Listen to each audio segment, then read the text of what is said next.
much fun last time that I had to show you a little bit more of this place. Definitely, if you're ever in Las Vegas, you got to check this place out. It is cool. You're gonna love it. Check it out, and hey, forget about it.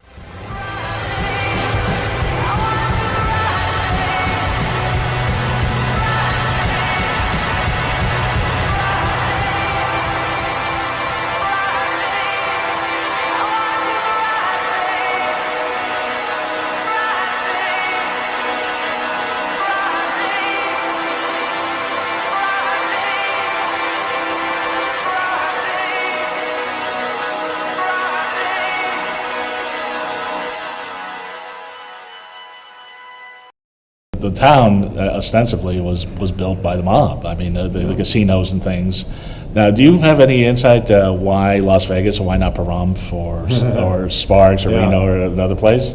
Well, I mean, Las Vegas was for the southern half of the state in the early 1900s. This was a nexus for transportation around the American West. So if you were traveling by train between Salt Lake City and Los Angeles, the halfway point was Las Vegas. Mm-hmm. If you were working in the mines up in Tonopah and Goldfield and Rhyolite north of Las Vegas, you would bring your supplies. You would pick up your supplies in Las Vegas. You would bring your gold ore to Las Vegas to put it on the train to go elsewhere. Mm-hmm. So Las Vegas was a natural place for this to happen. I mean, Pahrump, for example, you mentioned is, it was off the beaten path then and now. Right. And Las Vegas was, after the railroad, the highway ran through here.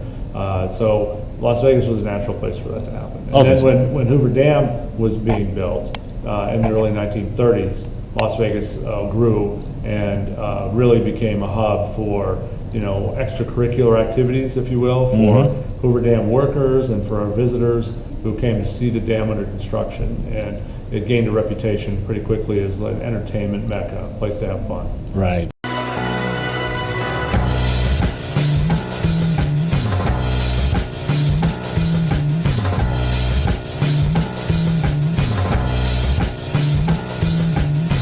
One day I know, don't leave this soul, reach up to heaven,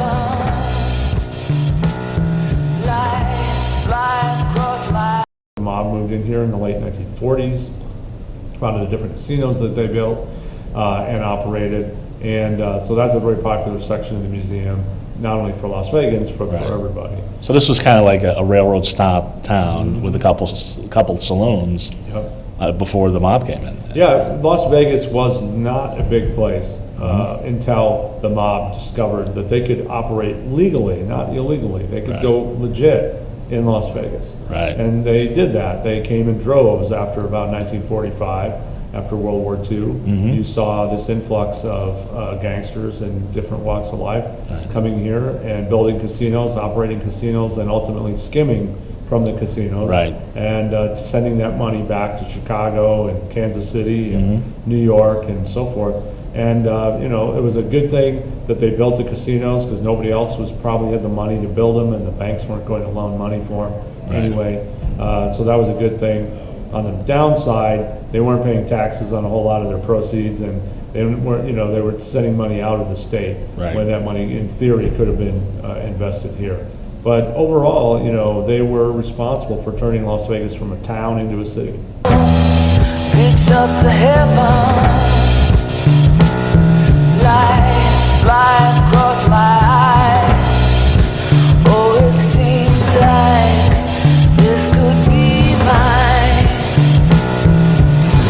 Come on, this time I'll do the right thing.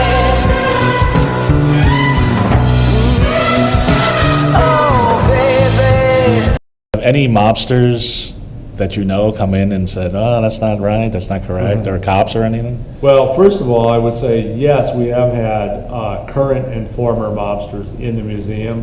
Some of our speakers have been former mobsters, retired mobsters, etc.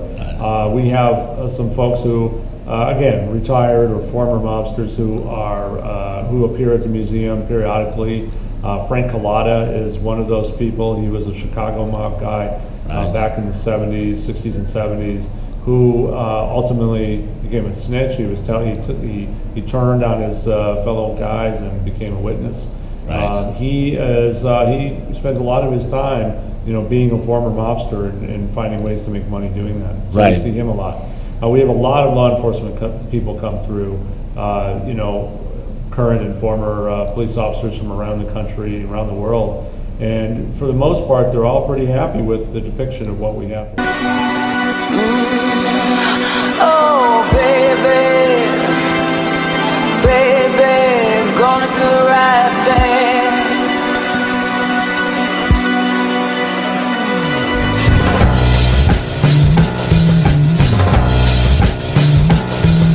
And we also have weddings, and what a great place to have a wedding in the courtroom, where you can have what you would call pews or benches, Right.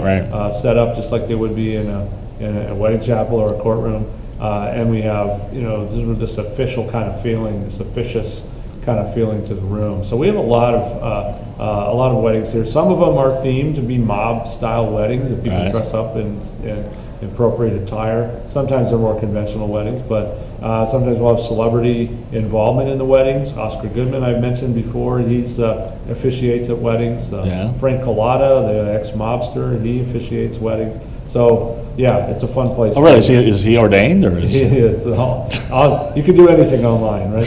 So both he and Oscar Goodman are both ordained to do weddings. Right.